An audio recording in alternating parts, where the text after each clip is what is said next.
Naked Gun, Oui. on y va. Rapidement, pour la petite histoire, en 82, il y a eu justement une série télé qui s'appelait Police Squad. Ouais. Donc, avec Leslie Nielsen. C'était 8 épisodes. 6. Ils sont tous disponibles sur YouTube, mais j'ai au tout complet. Vraiment, des bons gags. Il y a des gags qui ont repris dans les films. C'est des 20 minutes. C'est sûr que c'est plus vieux, il y a moins de budget, mais tu as déjà des gags qui sont déjà placés avec des personnages secondaires. Mettons, dans les films, tu as ça aussi, c'est le même acteur, là, l'espèce de scientifique là, qui fait des recherches, puis qui est un peu comme Q dans les James Bond. Là, mais qui est nul. Là. Très nul. Mais... puis qui est wrong. Mais c'est ça, pas qu'il est wrong, mais c'est à chaque fois dans Police Squad que Frank Drebin s'en va le voir. Il est en train d'expliquer à un enfant un truc scientifique, puis faire une espèce d'affaire, mais vraiment sa ligne entre va être en train de faire ça à un enfant à la limite du acceptable, un peu comme dans Airplane aussi quand t'as le petit gars qui va dans le cockpit puis have you ever seen a grown man naked? Ouais, c'est ça. Bon, moi, ce genre de gag-là me fait rire. Il y a un peu ça dans le Police Squad. Mais là, pour revenir au film, Naked Gun, 1988, From the Files of Police Squad. Ils ont appelé ça Naked Gun pour pas se mélanger avec Police Academy aussi. Pour pas la confusion, surtout que Pat Prof, il travaillait ces deux, puis il voulait pas mêler le monde un peu. C'est pour ça qu'ils ont enlevé Police Squad. Officiellement. Ça a du sens. Et là, ils sont allés chercher Priscilla Presley. Oui. Pour écoute, elle qui avait joué dans Dallas, puis c'était pas mal tout. Là. C'est pas une grande actrice, là. On ne se cachera pas. Ils sont allés la chercher pour ça. Ben oui, mais c'est ça. mais ça marche vraiment. Parce qu'elle joue soap opéra en tabarouette. Puis le duo est super bon entre ces deux-là. Là. Ça marche. Ça marche au bout. Tonne, là. Parce que tu as Leslie Nielsen qui est encore très... Poker face. Poker face. Tout est comme très vrai. Puis elle est tout le temps à fleur de peau. C'est un petit peu plus intense, comme un soap. Là, fait que là, ça détonne un peu. Mais lui, fait que là, ça lui permet d'être le... C'est comme l'espèce de le héros mâle alpha, mais qui a 65 ans. 65 ans, qui n'est pas en shape. Yeah, I know. Parce qu'il a une bonne voix en anglais, là, quand même, c'est en anglais, là, mais une bonne voix très basse. J'étais surpris avec une réécoute à quel point il y a des bons gags dans le dialogue. Oui, vraiment. Évidemment, moi, je l'ai écouté en français longtemps dans ma vie. Là. Je pense pas que c'était ma première fois en anglais, mais ça reste qu'il y a des bons gags qui sont issus des dialogues, simplement. C'était ma première fois en anglais, parce que je l'ai écouté, évidemment, plus jeune. Plein de fois, puis ça faisait extrêmement longtemps que je ne l'avais pas réécouté, là, depuis l'adolescence peut-être même. Fait qu'un bon 20 ans peut-être que je ne l'ai pas vu. Puis là, on va le refaire. Ça faisait longtemps. Puis, pas que je m'attendais, mais tu sais, j'ai vraiment ri, là, mais ri sans arrêt. J'étais comme, mon Dieu. Tu sais, c'est peut-être pour ça, parce que, mettons, Top Secret est revenu souvent. Là, je réécoute ça. Wow. Puis après, j'ai écouté Airplane. Puis je évidemment.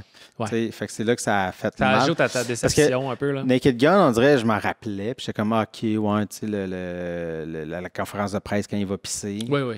Tu sais, il y a des souvenirs, mais écoute, il y a des gags que j'avais oubliés. Il y en a tellement. Il y a beaucoup de gags, mais il y en a quand même moins que Top Secret. Il y en a moins, mais... Il y en a moins. Puis, tu sais, j'ai trouvé ça encore une fois très drôle, mais j'ai un peu décanté de mon enthousiasme de jeunesse, dans le sens où il y a des trucs où j'avais jamais ri, que là, j'ai ri parce que j'ai... C'est à cause qu'O.J. Simpson est dans le film. Non, c'est pas pour ça. mais souvent, les fins de film, puis je parle pour les trois... on dirait qu'on est plus dans le burlesque aussi. Là. C'est comme là, il faut sauver la reine. Puis dans le 2, c'est sauver le président. Puis dans le 3, c'est sauver les Oscars. Fait qu'on est un peu plus entre Frank Drebin qui va aller justement changer son apparence puis s'infiltrer. Là, cette fois-là, c'est comme en catcher. Puis, tu sais, il y a beaucoup de bouts de baseball qui sont pas si drôles que ça. Tu sais, coup d'un couille, le bat de baseball d'en face. Je trouvais que les débuts de film sont vraiment punchés. Toujours la narration de Frank Drebin dans son char qui va bumper quelque chose. Ça fait très film noir. Là, ouais, c'est ça. J'aime le ton. Qui est comme je suis fatigué, je vais rentrer chez moi.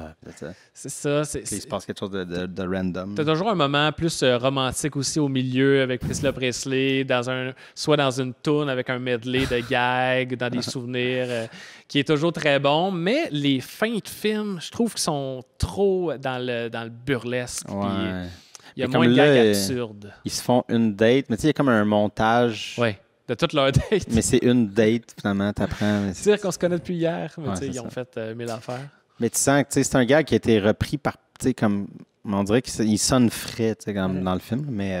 C'est des gars qui sont très perfectionnistes aussi, les frères que j'ai mentionnés, mais paraît-il, puis en lisant, là, ils reprenaient comme 20-30 fois chacune des scènes. Là, mais ça me surprend pas. C'était intense, là, parce que l'humour, c'est une question de timing. Que tu vas être juste, puis tu vas avoir le bon ton. Puis comme George Kennedy, qui joue l'espèce de capitaine, le capitaine de police, qui lui est un grand acteur aussi. Il a gagné un Oscar là, pour Cool and Luke. Puis lui, il voulait... C'était un rendez-vous manqué avec Airplane parce qu'il avait dit non. Puis là, il s'en voulait. Puis il voulait absolument participer à ça. Mais il disait que c'était difficile de filmer pour eux parce qu'il était tellement exigeant. Ouais. Tu sais, lui qui sûrement l'avait du premier coup, là, j'imagine, là, ou je sais pas, tu sais, c'est un grand acteur, plus à côté de Priscilla Presley et O.J. Simpson, là, je veux dire, il y a une différence, là. Mais c'est ça, il trouvait ça exténuant comme tournage parce qu'il était vraiment là, perfectionniste, puis je pense que ça paraît justement là, parce que c'est on point là, sur bien des affaires. Ben, parce que c'est tout le temps, ben pas tout le temps, mais il y a beaucoup de gags avec, encore là, comme dans le background, des choses. Ouais. Alors là, il faut que ta ligne sorte, le bon rythme, que l'objet ou le truc, le prop apparaisse, tombe. Mais tu sais, souvent, eux autres, c'est comme, OK, mais il faut que ça tombe à demi-seconde après. Oui. Puis là, il y a une réaction, pas de réaction.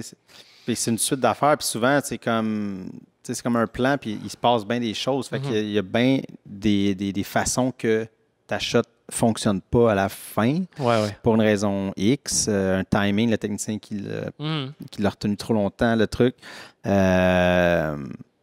Je repense juste à... Mais tu sais, c'est comme à quel point, juste dans le 1, puis je me rappelle... Parce que le 2 puis le 3, ça fait long... Eux, je les ai pas revus, je me rappelle, mais c'est plus flou. Mais dans le 1, c'est à chaque fois que Drebin arrive en quelque part, il pète son char, ou il frappe quelqu'un. Mais c'est tout... À chaque fois, il y a quelque chose de différent, tu sais. Ben, il y a une bonne fois dans ce film-là où les airbags sortent, puis là, ça enclenche le drive... ou le neutre, puis là, t'as le char qui descend la côte puis lui qui va tirer, puis identifier la plaque, interroger tout le monde. Ouais, c'est son char. Ouais, c'est ça. C'est vraiment bien fait. Le gag est bon, là. Ouais, ça, c'est un de mes bouts. J'ai perdu la carte, là, qui tire le char. C'est ça.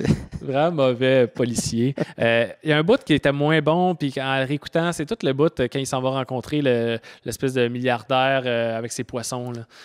Tu sais, tu vois venir, oui, ça c'est un poisson qui m'a coûté 20 000 $, qui est rare, puis ça c'est un couteau aussi rare, puis tu le sais qu'il va finir par... il est en background, puis il est plein d'eau, puis l'autre il parle sérieusement d'eau à lui, puis t'as juste lui qui va juste essayer de récupérer son couteau dans l'eau, là, puis... Tu sais, on le voit, là, c'est... c'est ça. Mais en même temps, ils sont pognés avec ces scènes-là, parce que, sans être une parodie, je pense... C'est pas littéral. Mais c'est quand même une parodie des trucs policiers. Tu sais, mettons la Columbo. Ouais. Puis Columbo, à tous les épisodes, il parle au méchant. Fait que tu sais que c'est lui le méchant. Puis là, ça prend du temps à comprendre. Mais fait qu'ils sont un peu pognés à ça nous prendre à cette scène-là. Mais évidemment, il aurait pu trouver une twist différente. Ouais. Mais moi, ça me fait encore rire Puis tu sais, ça, c'est un truc. Puis je sais pas si ça avait été fait avant par d'autres gens, ce genre de gag-là, mais que ça a été fait tellement de fois après. L'espèce de... Quand ils rentrent chez eux, une fois... Ben justement, c'est ça, tu la vois comme... dans sa tête, là. Dans sa tête, un film noir, puis comme il rentre, puis il se rend compte que la porte est ouverte, je sais pas trop. Puis là, il se met à flipper partout. Ouais, c'est bon. Tu sais, qui a été refait par tout le monde. Comme, tu sais, sa coupe, c'est un gymnaste là, qui flippe de tous les bords. Puis que là... Mais c'est ça...